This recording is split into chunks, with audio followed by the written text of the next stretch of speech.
اعوذ باللہ من الشیطان اللعین الرجیم بسم اللہ الرحمن الرحیم السلام علیکم ورحمۃ اللہ وبرکاتہ۔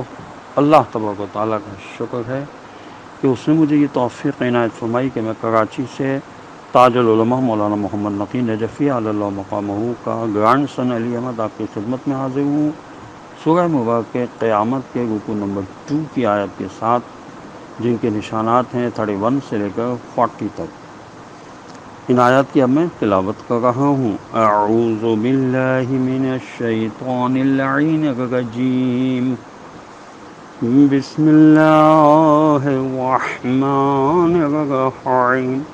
ولا صدق ولا صلی، ترجمہ مگر اس نے نہ تو اس دن کی تصدیق کی اور نہ نماز پڑھی۔ آیت نمبر 32، ولیکن کذب وتولی، ترجمہ بلکہ اس نے ایسی عظیم حقیقت کو جھٹلایا اور اس سے منہ موڑ لیا۔ آیت نمبر 23، ثم ذهب الى اہلہ یتمطى، ترجمہ پھر اکڑ کر اٹلاتا ہوا اپنے گھر والوں کی طرف چل دیا۔ تفسیر کبھی میں امام غازی نے لکھا کہ معلوم ہوا کہ نماز بغیر دل کی تصدیق یعنی ایمان کے صحیح نہیں ہوتی، اور ایمان بغیر نماز کے ثابت نہیں ہوتا۔ دوسری یہ معلوم ہوا کہ ایمان لانے کے بعد نماز سے بڑھ کر کوئی عمل عظیم نہیں ہوتا۔ آیت نمبر 24، اولا لک فاولا، ترجمہ یہ طریقہ و چال ڈھال تیرے ہی لیے سزاوار ہے اور تیرے ہی لائق ہے۔ آیت نمبر 25، ثم اولا لک فاولا، ترجمہ ہاں سن لے کہ یہ روش تجھی کو زیب دیتی ہے۔ آیت نمبر 26، ایحسب الانسان ان یترک سدی، ترجمہ کیا آدمی یہ سمجھتا ہے کہ وہ یوں ہی چھوڑ دیا جائے گا۔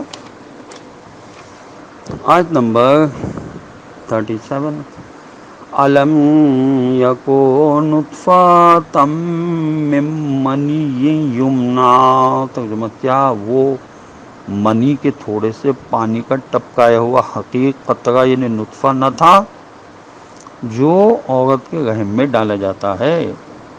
آیت نمبر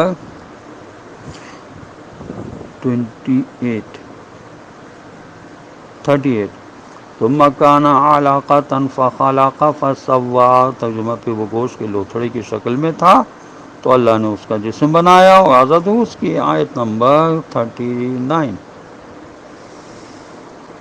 فجعل منہ الزوجین الذکر والانثی، ترجمہ پھر اس نے دو قسمیں مرد اور عورت مذکر اور مؤنث کو پیدا کیا۔ مطلب یہ کہ انسان سوچے کہ اتنا کچھ کرنے کے بعد کیا خدا اپنی ایسی عظیم مخلوق انسان کو بے مقصد چھوڑ دے گا؟ آیت کا اصل مقصد آخرت کی جزا یا سزا کو ثابت کرنا ہے، یہ تفسیر ابن کثیر میں لکھا ہے۔